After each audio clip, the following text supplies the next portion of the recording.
பாரத பிரதமருடைய கட்டளை என்னவென்றால், நம்முடைய நல்லாட்சி பட்டி தொட்டி எல்லாம் செல்ல வேண்டும், எல்லா மக்களையும் நாம் சந்தித்தாக வேண்டும். மக்களுடைய மனங்களிலே நம்முடைய நல்லாட்சி இருக்கிறது. அதே நேரத்தில் நம்முடைய பாரதிய ஜனதா கட்சி தன்னுடைய கடுமையான உழைப்பினால் தமிழகத்தினுடைய எல்லா பாகத்திற்கும் கூட நம்முடைய பாரத பிரதமருடைய கனவுகளை, ஆசைகளை, ஆட்சிகளை எடுத்து சென்றிருக்கின்றோம் சகோதர சகோதரிகள்.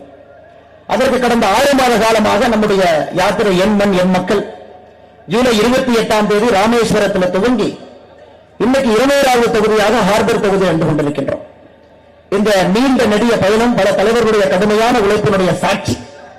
இத்தனை ஆண்டு காலமாக தமிழகத்திலே நம்முடைய தலைவர்கள் எல்லாம் கடுமையாக வேர்வை சிந்தி ரத்தத்தால் இந்த கட்சியை வளைத்திருக்கின்றார். ஒரு மிக கொடிய மோசமான ஒரு சித்தாந்தம் இருக்கக்கூடிய திராவிட முன்னேற்ற கழகம் எத்தனையோ ஆண்டுகளில் தமிழக மக்களுடைய மனதை எல்லாம் விஷமாக்குவதற்கு முயற்சி செய்தும் கூட நம்முடைய பாரதிய ஜனதா கட்சியினுடைய தலைவர்கள் தங்களுடைய கடுமையான உழைப்பினால் உண்மை, நேர்மை, ஞானம், நம்பிக்கை, தேசியம், ஆன்மீகம் இதை இந்த மண்ணில் விளைத்துக் கொண்டிருந்தார். அதற்கு இந்த புண்ணிய பூமி, ஆழ்வார்கள் நாயன்மார்கள் வாழ்ந்த இந்த பூமி, உலக பெருமறை திருக்குறள் தோன்றிய அந்த பூமி, எங்கே திரும்பினாலும் கூட சனாதன தர்மத்தினுடைய சாட்சிகளாக இருக்கக்கூடிய கோவில்கள் இருக்கும் பூமி, அதையெல்லாம் எதிர்த்து துணிந்து இத்தனை ஆண்டு காலமாக நின்று கொண்டிருக்கிற சகோதர சகோதரி. இந்த யாத்திரையினுடைய மிக முக்கியமான நோக்கம் நம்முடைய பாரத பிரதமர் அவருடைய நல்லாட்சியை பட்டி தொட்டி எல்லாம் எடுத்துச் செல்ல வேண்டும். 10 ஆண்டுகள் நாம் செய்திருக்கக்கூடிய சாதனையை ஒரு மக்களுடைய மனதில் இடம்பெற செய்ய வேண்டும். மிக முக்கியமான 2024 பாராளுமன்ற தேர்தலில் நம்முடைய பாரத பிரதமர் அவர்களும் 3வது முறையாக ஆட்சி கட்டலில் 400 எம்பிக்களை தாண்டி அமர வைக்க வேண்டும் என்பதற்காக இந்த யாத்திரையை, இந்த வேள்வியை நாம் நடத்திக் கொண்டிருக்கின்றோம் சகோதர சகோதரி. அதே மாதிரி சாதாரண யாத்திரை இல்லைங்க. பல தடைகளை தாண்டி, தடைகளை உடைத்து, ஒரு இடத்திலும் கூட திராவிட முன்னேற்ற கழகம் ஆளும் கட்சியாக இருக்கக்கூடிய திமுக நமக்கு போட்டிருக்கக்கூடிய தடைகளை எல்லாம் உடைத்து இங்கே வந்து கொண்டிருக்கின்றோம்.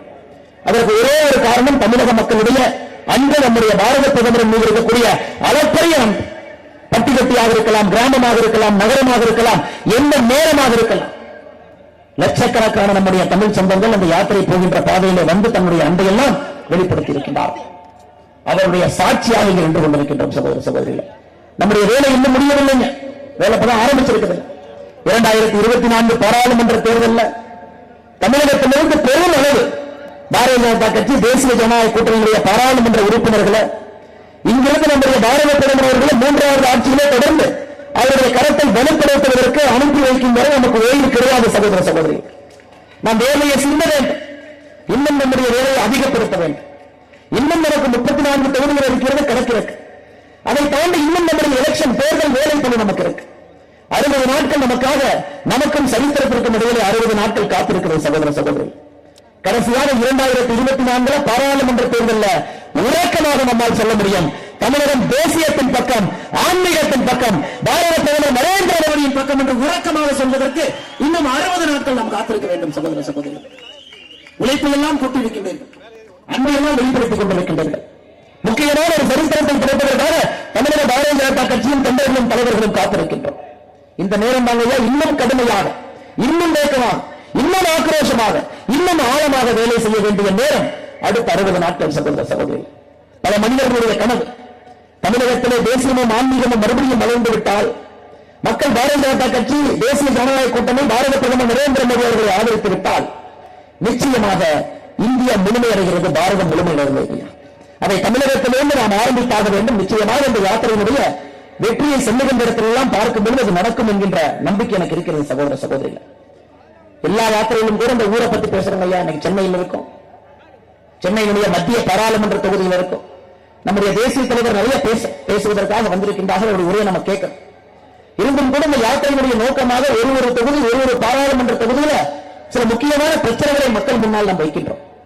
சென்னை சமீப வெள்ளத்திலே தட்டு தடுமாறி இத்தனை காலமாக மக்கள் 20-30 ஆண்டுகளாக கஷ்டப்பட்டு உழைத்த சொத்தை எல்லாம் திராவிட முன்னேற்ற கழகம் என்று ஆளத் தெரியாத ஒரு கட்சி ஆட்சியில் இருக்கிற காரணத்தினால 7 நாட்கள தன்னுடைய முழு சொத்தையும் இழந்துவிட்டு பாதிச்சமே நின்று கொண்டிருக்கிறது.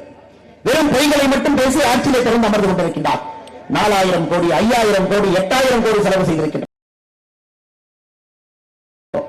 வடிகாலை சரி செய்திருக்கின்றோம், விலை சரி செய்திருக்கின்றோம், 98% வேலைகளை முடித்திருக்கின்றோம். ஆனா இன்னைக்கு சென்னை வாசிகளுக்கு மட்டும்தான் இந்த துயரமான அனுபவம் தெரியும். முன்னேற்ற கழகத்தை திட்டத்தை நம்பி வெறும் 42% பணிகள் கூட நடக்காத ஒரு ஊரில், மிக முக்கியமான ஊரில் இருந்து அவதிப்பட்டுக் கொண்டிருக்கின்றோம். சென்னையினுடைய பாராளுமன்ற எம்பிக்கள்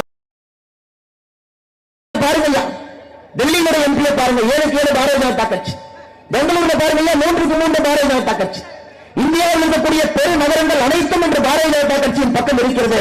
அந்த நகரத்தினுடைய வளர்ச்சியை பார்த்துக் கொண்டிருக்கின்றோம். சென்னையில் இருக்கக்கூடிய 3 எம்பிகளை பாருங்க. தென் சென்னையினுடைய எம்பி தமிழக தங்கபாண்டியன் அக்கா, ஒரே சாதனை என்ன, இதற்கு முன்பு இருந்த அமைச்சர் தங்கபாண்டியனுடைய மகள். இன்னொரு சாதனை என்ன, தமிழகத்தினுடைய நிதியமைச்சர் தங்கம் தென்னரசனுடைய தங்கை. குடும்ப ஆட்சியுடைய இலக்கணமாக தென் சென்னை எம்பி. மத்திய சென்னைக்கு வந்தீங்கன்னா தயாநிதி மாறன் எம்பி. யாருங்க, மோசமாறன் ஐயாவுடைய மகன், கலைஞருடைய குடும்பத்தை சார்ந்தவர். வட சென்னைக்கு போனீங்கன்னா ஆற்காட்டு வீராசாமி அவருடைய மகன் கலாநிதி வீராசாமி அவர்கள் எம்பி. இந்தியாவில் எங்கேயும் கூட ஒரு பெருநகரத்தினுடைய 3 எம்பிக்களும் கூட ஒரு குடும்பத்தினுடைய மைந்தர்களாக இருந்து நம்ம பார்க்கலையா. சென்னை தத்தளித்துக் கொண்டிருக்கிறது. இவங்கெல்லாம் வெளியே இந்த வெள்ள காலத்தில் வந்து ஒரு பெட் பாக்கெட் வாங்கி கொடுக்கணும், எட்டி கூட பார்க்கலாம்.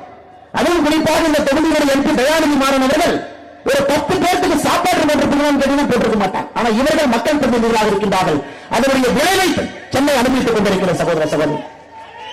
போன ஆண்டு சுத்தத்தின் அடிப்படையிலே ஸ்வச்ச பாரத்தில் 44வது இடத்தில் இருந்த சென்னை இன்னைக்கு தலை குனிந்து 199 இடத்தில் நின்று கொண்டிருக்கின்றோம்.